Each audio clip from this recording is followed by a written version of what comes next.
Welcome to the deep dive.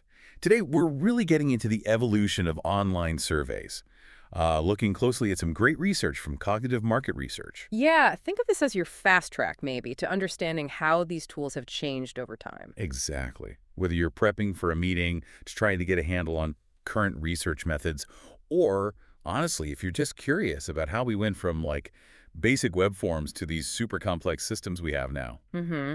And we're basically covering the period from the mid-90s when this all kicked off, right up to the present day, using that piece by Nishidor as our guide. Our mission, really, is to unpack the key steps forward, the advancements in the tools, the techniques, and what it all means for, how accurate the data is and how willing people are to actually answer these things. Precisely. Getting good data and keeping people engaged. Okay, so let's start at the beginning then, the mid to late 1990s.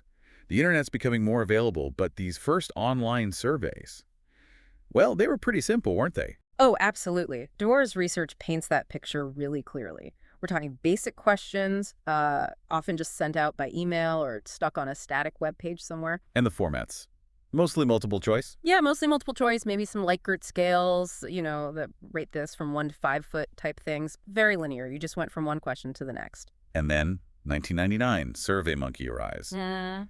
That feels like a bit of a milestone. It really was foundational. Dehar points this out. It suddenly made creating and sending out surveys much easier for, well, almost anyone. Businesses, researchers, What could it actually do back then? the basics, really. You could build your survey, send email invites, collect the responses. That was pretty much it. But even that basic functionality, Yeah. it kind of democratized things, didn't it? Totally. It took survey research out of the exclusive domain of big companies with big budgets and, put it into the hands of way more people, even with the limitations it had then, like targeting or deep analysis. Okay, so a big step forward. But these early surveys, accuracy wasn't their strong suit, right? The research mentions things like biased samples. Exactly. That was a major challenge. I mean, think about who was online back then. Not everyone. So the people taking the surveys often weren't a perfect slice of the whole population you wanted to study. Skewed samples, basically. Right. Plus, the question logic was simple. No real branching, where your answer to one question determines the next one you see. Which probably led to lower engagement, people answering questions that didn't even apply to them. Exactly.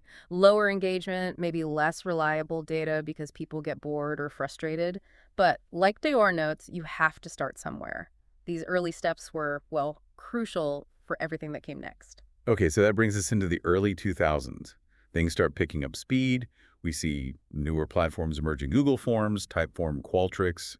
What changed? Well, this is where you start seeing more sophistication creep in, more features, more flexibility. Like what kind of features? So Dior highlights a few key things. First, more question types. It wasn't just multiple choice anymore. You got rating scales, open-ended text boxes for proper typed answers, matrix questions, drop-down menus, more variety. And the big one mentioned is conditional logic or branching. Why was that so important? Oh, it was transformative, honestly, for the person taking the survey and for the data quality. Also, Well, it meant the survey could adapt. If you said yes to owning a car, maybe the next questions were about your car. If you said no, you skip those entirely. wow. Right, so you're only answering relevant questions. Exactly, which cuts down massively on respondent fatigue. Nobody enjoys answering stuff that doesn't apply to them, and it improves data quality because people are focused on things that actually matter to their situation. And the early 2000s, that's also when smartphones and tablets really started taking off. The article mentions mobile optimization becoming critical. Yeah, absolutely essential. Suddenly, people weren't just taking surveys on their desktops. They were doing it on phones, on tablets, on the go. So surveys had to adapt. They had to. Responsive design became the name of the game surveys that automatically resize and reformat themselves to look good and work well on any screen size. That made for a much smoother experience for respondents, which definitely helped participation rates. Okay, so the tools are getting better, the experience is improving. Let's talk about getting data from the right people. The research mentions a shift from just general surveys to more targeted sampling. How did that work? This was a huge leap for reducing bias. Instead of just, throwing a survey link out there and hoping for the best. Which probably got you those skewed samples we talked about. Right. Researchers started getting access to platforms that had pre-recruited panels of people willing to take surveys. Panels. like groups of people already signed up. Exactly. And these panels weren't just random people. They were often profiled based on demographics, age, gender, income, but also psychographics, like their values or lifestyle, where they lived, even their online habits. So you could pick your audience much more precisely. Much more precisely. If you needed opinions from, say, mothers aged 30-40 in California who buy organic food, you could actually target them specifically. Big improvement for data relevance. The article also mentions incentives, offering points, gift cards, prize draws. Is that just bribery to get people to respond? Huh. Well, it's partly about encouraging participation, sure, a little nudge helps, but it's also about improving how representative the sample is. How does that work? By offering a small reward, you can attract a wider range of people than just those who happen to be really interested in the topic or just have free time. It helps balance the sample out, making the results hopefully more reflective of the broader population you're studying. Okay, makes sense. So better targeting, better incentives. We're getting more responses from the right people. But now you've got this flood of data. How did researchers start handling that? The article talks about real-time analytics. Yeah, that became essential. Trying to manually process thousands of responses just wasn't practical anymore. Too slow, too cumbersome. Totally. So modern survey platforms started building in automated real-time analytics.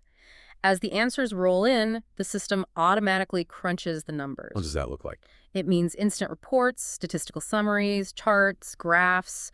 You can see trends emerging almost immediately rather than waiting weeks for manual analysis. Huge time saver, much faster insights. And it wasn't just about looking at data inside the survey tool, right? Integrations became important too. That's a really key point Dior makes. The ability to connect survey data with other business systems was, well, revolutionary. Like connecting it to CRM systems. Exactly. Connecting it to your customer relationship management system or your marketing platforms or even powerful data visualization tools like Tableau or Power BI. So you could see survey answers alongside other customer data? Precisely. It lets you see the bigger picture. Mm-hmm. It streamlines that whole journey from collecting the raw data to actually understanding it and making smarter decisions based on it. Okay, now let's get into some of the really cutting-edge stuff the article mentions. New tools, new tech. First up, AI and machine learning. How are they changing surveys? This is where things get really dynamic. AI is starting to power questionnaires that actually adapt during the survey Adapt how? based on your answers. The AI can learn from what you're saying and subtly tweak later questions to be more relevant or probe deeper into something interesting you mentioned.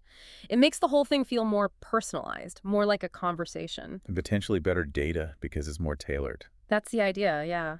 Duor suggests it can lead to higher quality input because the survey feels less static and more responsive to the individual. And what about machine learning for analysis? Predictive analytics. Right. So after the data is collected, machine learning algorithms can chew through it all, identify complex patterns, and even start predicting future behaviors or trends based on what people said. Like the example in the article about flagging unhappy customers?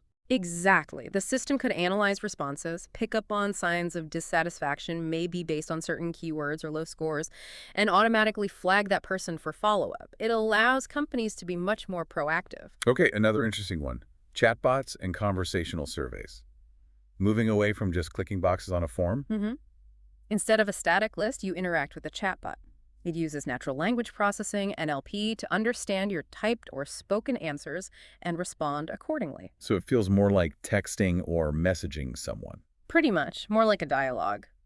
And the research highlighted by Dior suggests this can really boost engagement. People often find it more natural, less intimidating. Higher response rates too. Potentially, yes. And maybe more honest or detailed answers because it feels more comfortable. Plus, the questions often come in smaller chunks, which helps fight that survey fatigue.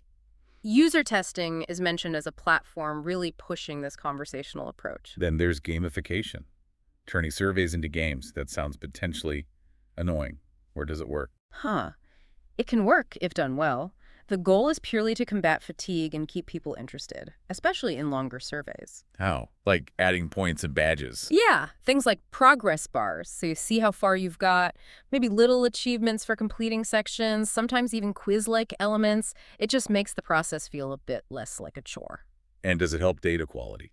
Dior's research suggests it can. If people are more engaged and enjoying the process, even slightly, they might put more thought into their answers rather than just rushing through to get it over with. Okay, one more future-facing tech. Blockchain. For data security, how does that fit with surveys? This tackles the growing concerns people have about privacy and how their data is used. Blockchain offers a way to record survey responses that's incredibly secure, transparent, and basically tamper-proof. Tamper-proof, meaning the answers can't be changed later. Exactly. The article mentions Survey Ledger, using it to verify that responses are genuine and haven't been messed with. It builds trust. And transparency is key there, too. Absolutely. Platforms like Data Wallet, also mentioned, focus on letting respondents see how their data is handled. Knowing your answers are secure and used ethically can definitely encourage more people to participate, especially with sensitive topics. So we've got all these amazing tools now, but how do researchers actually make sure the data they get is accurate and reliable? Better tools aren't everything, right? No, definitely not. Good methodology is still crucial. Dior outlines several key techniques. One big one is pre-survey testing or pilot testing. Running it on a small group first. Exactly. A small but representative group. It helps you iron out any kinks, confusing questions, dodgy wording, technical glitches before you send it out to thousands of people, like a dress rehearsal. Makes sense. What else? Advanced filtering and validation are pretty standard now. Things like CAPI TCHA test to block bots. Those annoying click all the traffic lights things. Yeah, those. But also attention checks hidden in the survey to make sure people are actually reading, and IP address tracking to weed out duplicate responses from the same person. It's all about cleaning the data. And correcting for sample imbalances. Weighted sampling. Right. Sometimes, even with good targeting, your final sample might have, say, too many young people and not enough older people compared to the actual population. Weighting digitally adjusts the influence of each response so the final results better reflect the true demographic picture. And we talked about preventing survey fatigue. Strategies there include that conditional logic, keeping surveys as short and focused as possible, maybe breaking longer ones into parts, and using those incentives we discussed. Anything to keep the respondent engaged and providing thoughtful answers. The article also mentions data triangulation. What's that? It's basically cross-referencing your survey findings with other data sources, looking at industry reports, sales data, results from previous studies, maybe even data from different methods like interviews or focus groups. To see if it all lines up. Exactly. If your survey results are telling a similar story to other reliable data points, it increases your confidence in their validity. The article notes big firms like Ipsos and Nielsen often use multimodal approaches, online surveys, plus maybe app data, SMS surveys, passive data collection to get that robust triangulated view. But despite all these improvements in techniques, the research also acknowledges that challenges remain, right? Sample bias is still a thing. Oh, absolutely. It's a persistent challenge. Getting a truly representative sample online is still tricky. Even with panels and targeting. Even then, we mentioned the early days issue of self-selection bias, and now, even if you target well, relying heavily on certain platforms, maybe social media, can still overrepresent younger, more tech-savvy groups and underrepresent older folks or those less connected online. It's an ongoing battle to ensure the sample really reflects everyone you want to understand. And the other big one, survey fatigue. It hasn't gone away. Nope. Even with shorter surveys, gamification, all that. If a survey's too long or boring or feels irrelevant, people will zone out. They'll rush, give lazy answers, or just quit halfway through. Which obviously hurts data quality. Immensely. It leads to incomplete data, inaccurate answers, and just generally lower engagement next time someone's asked to take a survey. It's a constant balancing act for researchers. So just to quickly recap some specific examples the article flags. Medallia for that real-time data capture. Seeing feedback instantly. UserTesting for making surveys more conversational. Right. Using those chatbot interfaces. Survey Ledger and Data Wallet, using blockchain for data integrity and privacy. Building that trust factor. And then Ipsos and Nielsen, combining online surveys with other methods for a fuller picture. Yeah, that multimodal, triangulated approach, it really shows the journey from simple forms to these complex integrated systems. It really does. So wrapping up this deep dive, we've tracked online surveys from their fairly humble beginnings to these incredibly sophisticated platforms using AI, games, even blockchain. Yeah, a huge evolution focused on getting better insights. And we've seen how the field has constantly tried to tackle those early problems.